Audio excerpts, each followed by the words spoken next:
গুরু ব্রহ্মা গুরু বিষ্ণু গুরুদেব মহেশ্বর গুরুরেব পরম ব্রহ্ম তস্मै শ্রী গুরবে নমঃ। অর্থাৎ গুরুই হলেন ব্রহ্মা, গুরুই হলেন বিষ্ণু, গুরুই হলেন শঙ্কর।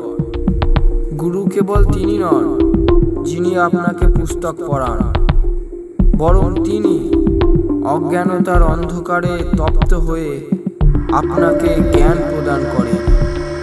যেদিন আপনার প্রশ্ন গভীর হবে, অহংকার মৌন হয়ে যাবে, হৃদয় বিনম্র হয়ে যাবে, সেই দিন আপনার গুরু স্বয়ং উপস্থিত হবে, কখনো কোনো ব্যক্তির রূপে, আবার কখনো অভিজ্ঞতা রূপে।